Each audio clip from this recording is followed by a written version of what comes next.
Hello and welcome again to the Writer Review. This is Eric Carrot Writer, and this week we're going to be taking a look back at the 1997 comedy movie titled Bean, or sometimes also known in many countries as Bean, the ultimate disaster movie.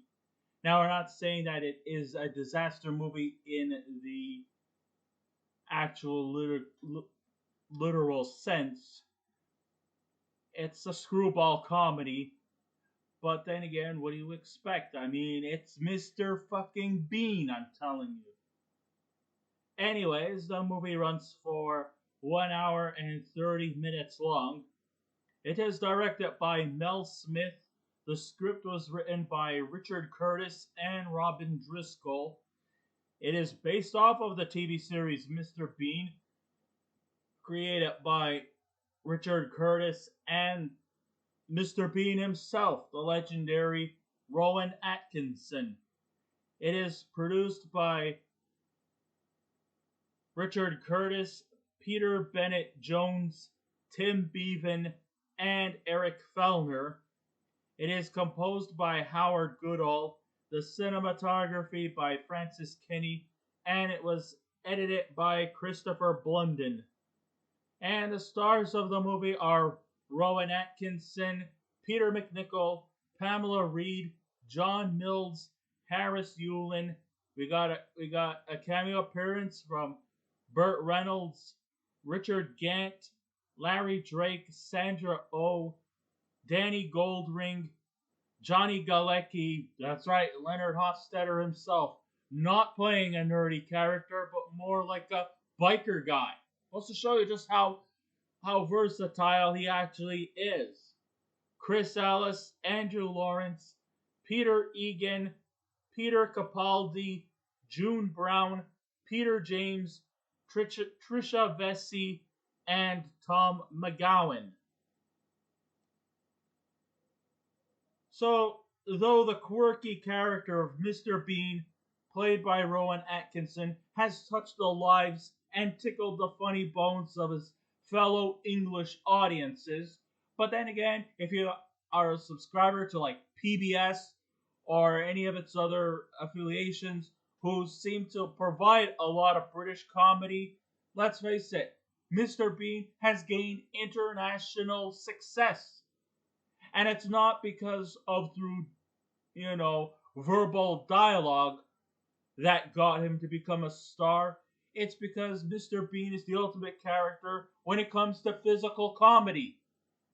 I mean, it doesn't matter what language you speak. It's his physical quirkiness and his eccentricities and his misadventures have gotten him to become an international success among not just the English audience, but the entire world.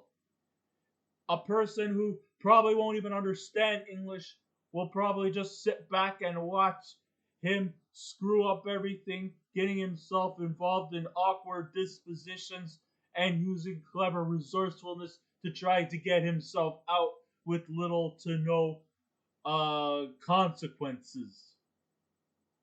Or sometimes just letting others take the blunt while he hides out in a place of concealment. Mr. Bean just totally has made his mark in the lives of comedy lovers. So in 1997, it felt like it was the perfect moment that the Americans get more of a taste of the bean. It was a long time coming, but it was worth it because now Americans can fully understand how to get a first time look at the bizarre man child trouble magnet that is Mr. Bean as he makes his transition from the small screen to his first big screen series of misadventures. And boy, does he get himself into a lot of mischief. He gets himself into a lot of sticky situations that no average person would ever escape from. But being that it's Mr. fucking Bean, he could get his foot into shit and somehow still keep his shoes clean. That's just how resilient and resourceful Mr. Bean can be.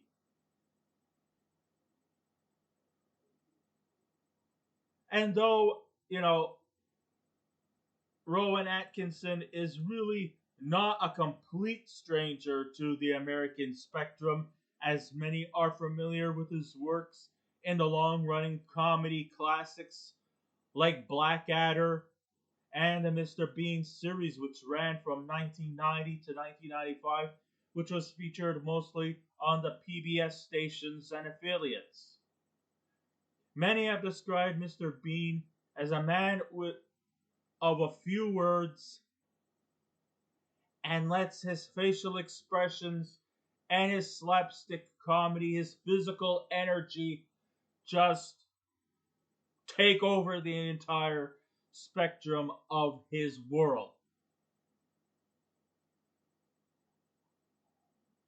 He has very similar character traits that were in vein of other physical comedy stars, like in the golden age of comedy, like Charlie Chaplin, Buster Keaton, and the Three Stooges. He kind of like, in other words, Rowan Atkinson kind of brought back physical comedy. Just like those silent film stars, like the Charlie Chaplins and the Fatty Arbuckles and the Buster Keatons and the Laurel and Hardys and the Three Stooges. Where little dialogue was needed, but just physical madcap stuff was really all that was. He brought that back. He is the epitome of like what a human cartoon character can personify. And he is kind of like a cartoon character. You know how cartoon characters never really change their clothes and still look tidy? Mr. Bean seems to often seem to sport the same clothes he wears every day, except for depending on what kind of situations he's facing. Then they sort of change things up a notch. But still, Mr. Bean brought back golden age comedy, physical comedy, like the Charlie Chaplins and the Buster Keatons. It was a long time coming. Sure, people might have thought of it as being archaic in detail, but I think of it as pure comedy gold. Comedy doesn't necessarily have to come from insulting people, lamenting about your hard days while making light about it. No, it doesn't have to. It could be even taking generic things like struggling to get inside a swimming pool or fixing a television. You know, things like that.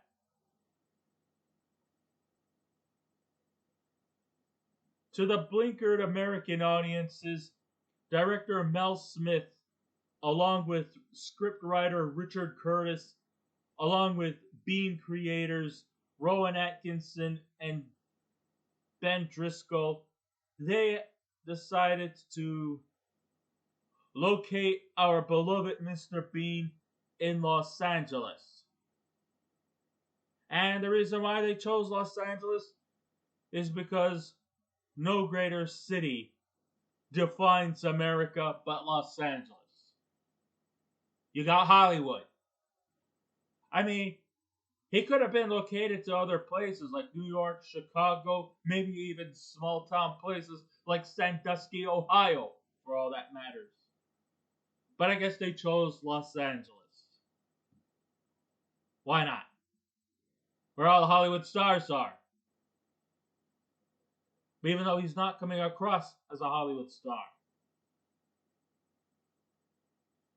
So, a lot of people are asking, like, what is the story about? Well, plot-wise, I will have to admit, it is a bit narrow thin. But then again, we're following a movie pattern here.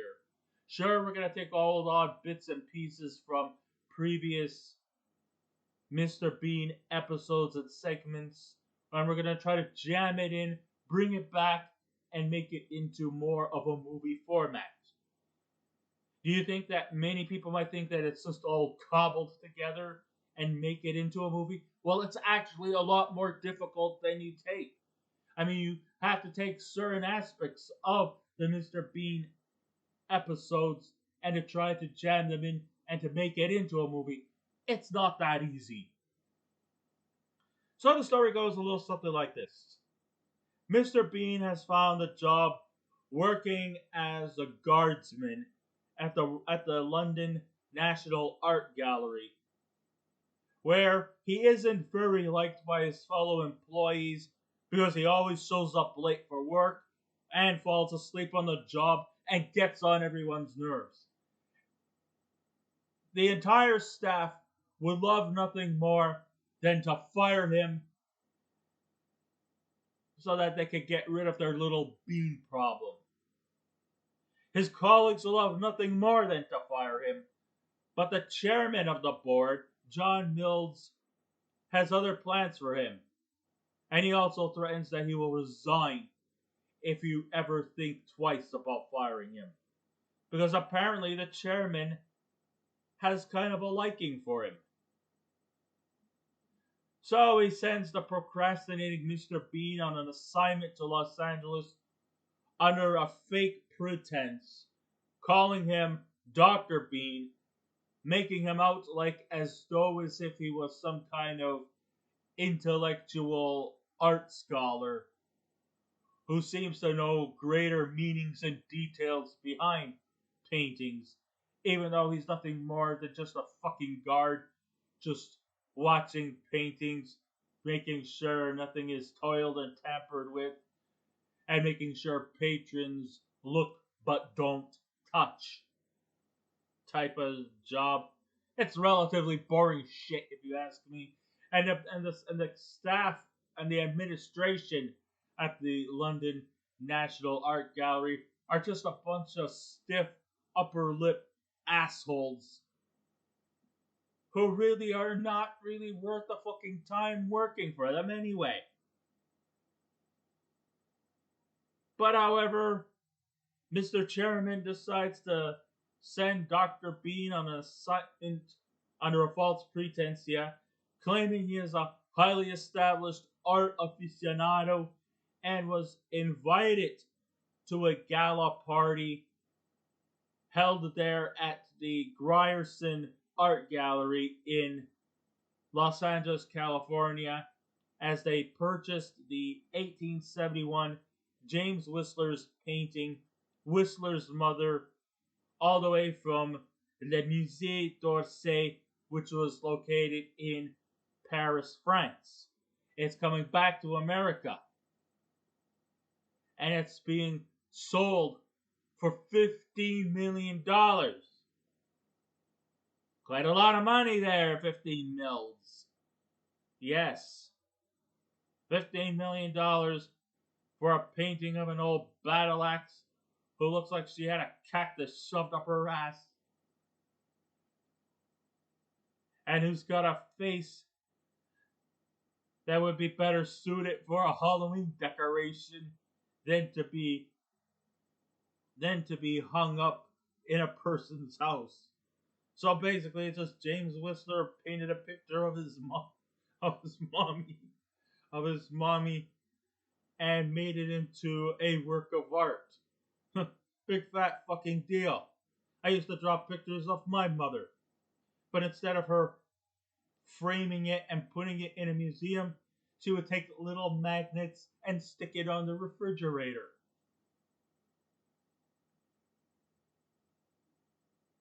That's what she used to do. And then once it got all wilted and tired, well, I'm sure Mr. Recycling put some better use to it. Okay. I know I'm cracking jokes here and there, but you get the point. Anyhow, yes, Whistler's Mother is supposed to be like one of the most valuable, expensive paintings out there. I mean, it's practically up there with the Mona Lisa by Leonardo da Vinci, and The Last Supper. It's right up there. While Whistler's Mother looks like she's got her ass cracked way down there. Okay, I'll stop the jokes. I know. Grow up, Eric. You're so immature. Thank you. So, Grierson Art Gallery requested the brilliant scholar to speak out on behalf of the famous and very expensive painting and give presentations of their acquisition in the coming months.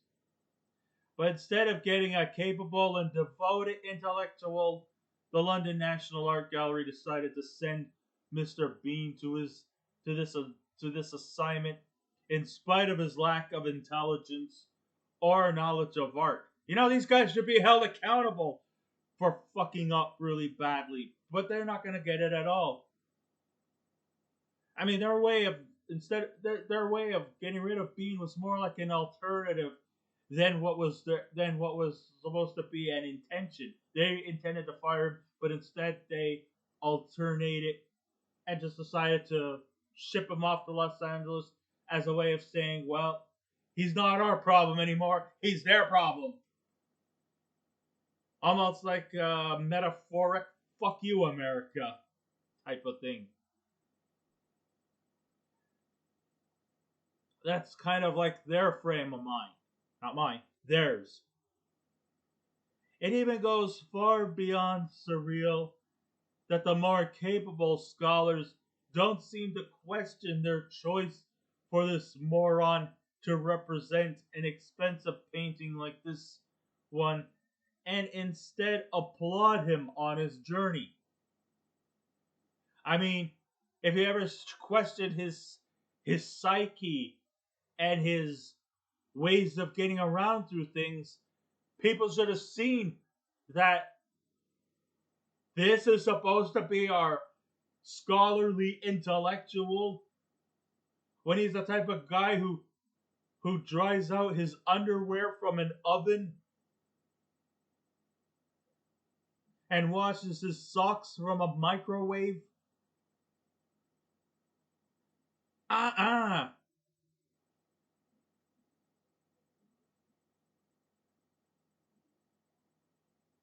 I mean, people could see that this guy is a complete idiot who doesn't know a single thing about art. Hell, even a simple question like, was Leonardo da Vinci a famous basketball player? He couldn't even get that fucking answer right. I'm not even an art scholar, and I knew that Leonardo da Vinci was not a famous American basketball player. But he said yes.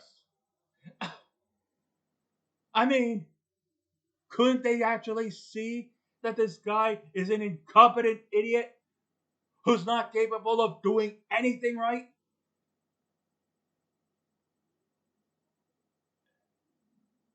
And yet he's still passed off as a scholarly intellectual.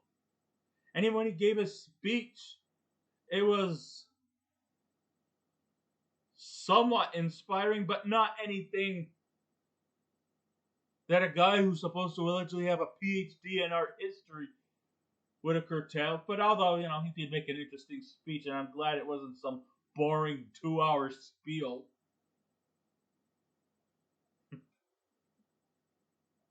God.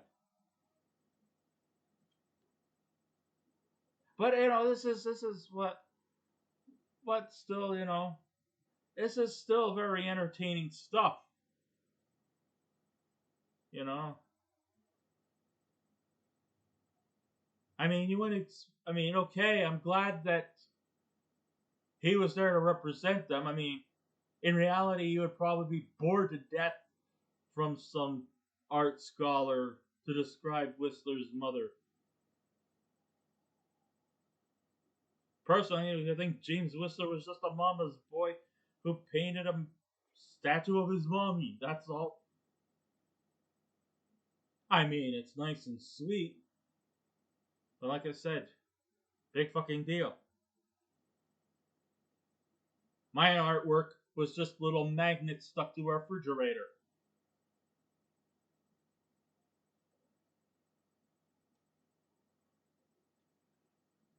At least, like I said, this is pure entertainment, to be honest with you.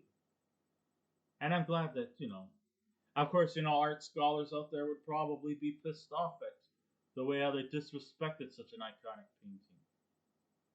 As always, Bean is no better in Los Angeles as he is in London. As he arrives for work, only managing to consume 2 tablespoons of coffee grinds in his mouth, followed by a spoonful of sugar and a big rinse of milk and some water from a kettle as he gargles it up and swallows it, which results in him getting a spasm. But once he's on the job, he perches himself on a chair, guarding the artwork, and casually falls asleep in the process. Eventually, his sleep becomes more obvious once he falls off his chair and lands on the floor, and then ends up snoring. This solidifies why Rowan Atkinson is one of the most brilliant minded comedians in the world. Now, mind you, he's been in other comedy series, movies, and stuff like that. And yes, in real life, Rowan Atkinson is actually quite a very intellectual scholar in real life. I mean, the guy does have Shakespearean training and experience. But of course, he's also bored to death of that kind of shit, and he thinks comedy is just more fun to do. And practically, he's right. He's absolutely right. I mean, I've always admired his work.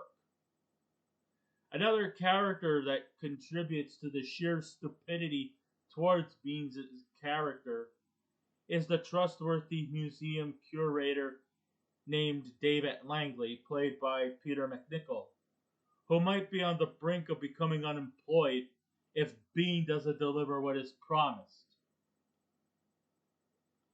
The presentation Bean delivers is a half-baked one, reminiscent of Peter Sellers' performance in Being There, as Bean delivers a simplified speech indicating that he knows nothing about art and is not the scholarly type everyone says he is.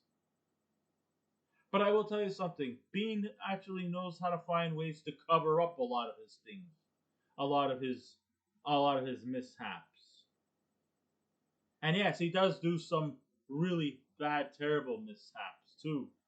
I mean, including, blowing up a bag that already contains vomit and then bursting it on someone's face. Okay, let's not get to there, okay?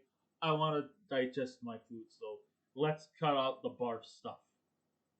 Alright, I try to run a clean show here, folks. Other stuff too includes, well, he does other stupid things, other stupid shit aside from, like getting on a first class air flight from London to Los Angeles, and then making weird gestures like, I sitting first class, things like that. Or like the time when he pissed off a biker and gave him the F finger, and so then when he was driving in David's car, he was flipping everybody the bird. He was going like this, and everybody's like looking at him like, "What the fuck is his problem?" type of thing. But then again, I also noticed that there's a lot of differences in the way how American people react to people doing stupid shit like that compared to the British people. And maybe this might come across as a bit of a stereotype, and maybe it is. It is, Maybe the way how an American would react to some guy just randomly flipping the bird at everyone might not be as much different than showing it to the British. But in television, British people seem to somewhat have this whole gestation that they got this whole stiff upper lip type of passive aggressiveness. So if he goes in Britain and he's flipping everybody the bird, British people would just be like, tally ho. Whereas the American people would be like, what the fuck is wrong with this asshole? Why is he flipping the bird, everyone? you know.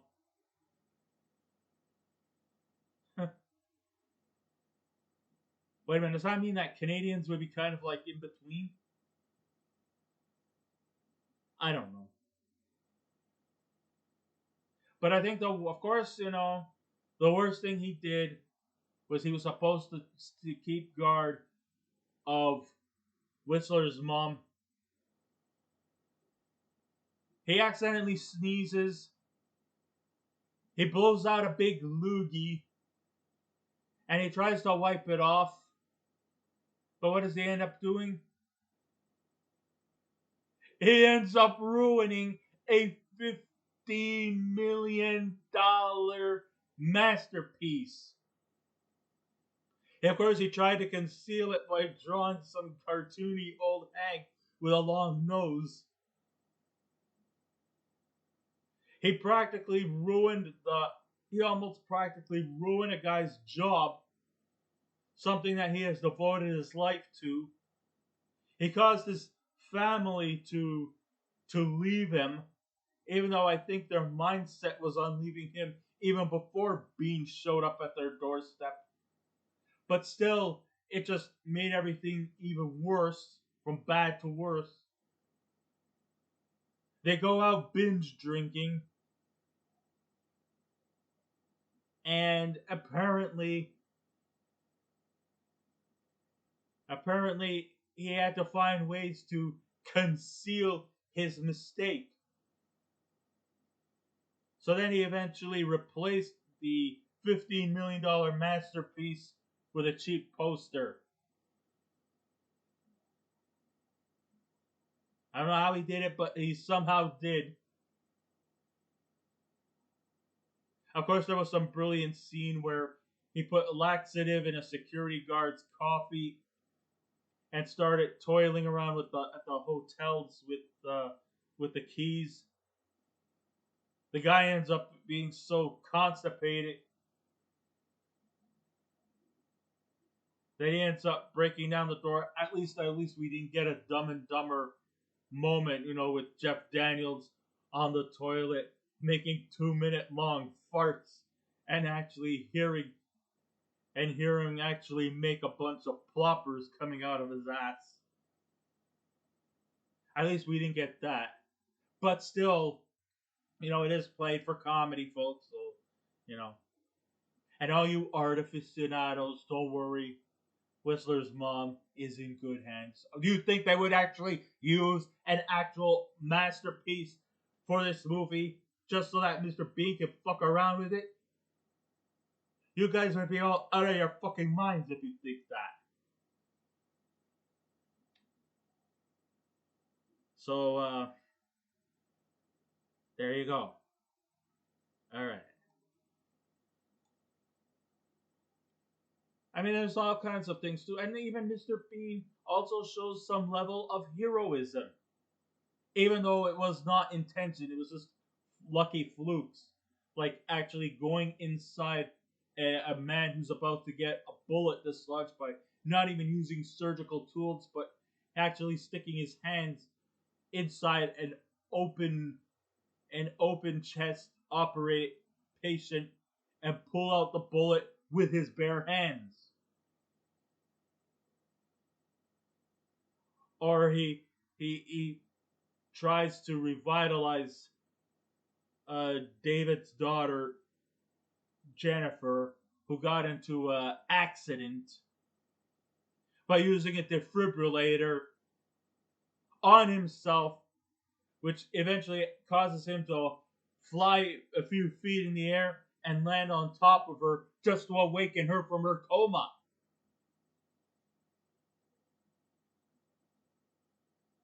So maybe in the end he may have fucked up, but he also did some heroic stuff too. You kind of root for him when he does heroic stuff, but you gotta laugh and cringe at the moments when he totally screws things up. So there's a lot of emotion that comes within the movie. To go through the unintentional destructiveness Bean undergoes would be just going through the entire story, resorting to spoilers. and I have no intentions of doing that. Although that's kind of hypocritical on my part because I think I practically gave almost everything away, anyways. So I guess that sentence was kind of irrelevant. But from one precarious situation to another, we can all sit back and enjoy the ride. Well, not the amusement park ride, which he actually rigged the systems, which caused people to throw up or levitate off their seats, all for his fun.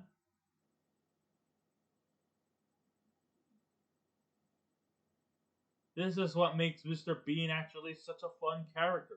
He's dumb, he knows it, and though he tries to conceal his wrongdoings, he does it in the most funny ways possible that we end up rooting for this guy. So if you've never seen the Mr. Bean character, I would suggest you watch the series first, and then you can even watch the movie, and then to get a better understanding of the Bean. He would come back 10 years later for a movie called Mr. Bean's Holiday. If there is any weaknesses, you don't see some of the other recurring characters that seem to have come onto the Bean series. I mean, I would have loved to see, I think her name is Marilyn Ziegler. She played his love interest, Irma Gobb. She doesn't seem to appear in there. You hardly see Teddy, his little teddy bear, whom he thinks is alive, until at least at the end, where the picture of the Whistler's mother that he screwed up is now hung up in his apartment wall. There was supposed to be an alternative ending that I was supposed to tell you about. Once he managed to cover up fake, cover up the real Whistler's mother with a poster version of Whistler's mother,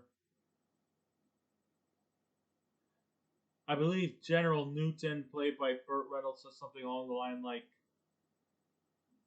well, no earthquake is gonna stop something, and then all of a sudden an earthquake happens, and then it was revealed that Whistler's mother all this time was a poster, and somebody yelled, "We've just been screwed $15 million!" And that's how it's supposed to end. But I'm glad they kind of took that alternative to a more bittersweet ending than something that would end more in tragic. Like possibly David Langley ending up getting a $15 million lawsuit for his irresponsibility, or Bean getting any kind of comeuppance. Mr. Bean, like I said, had another movie that came out 10 years later called Mr. Bean's Holiday. But I think they also had an animated series based off of Mr. Bean. Like he wasn't a cartoon character to begin with. But anyhow, I loved this movie very much, and I would highly recommend this movie. If you never got a chance to see it, please take your time to do so. Watch the series too to get a better understanding of the Bean. And if I was to give this movie a scale out of 10, I would give Bean the Ultimate Disaster Movie an 8 out of 10. So I guess this ends my ride review. Thank you all for listening in. If you wish to subscribe to my YouTube channel, please feel free to do so. If you wish to leave a comment, go right ahead. But just remember the 3 simple rules: be kind, be courteous, and please refrain from any rude comments. And I will be back again with another movie review. So until next time, this is Eric Correct Rider saying, keep watching those movies, and I'll see you around. Goodbye.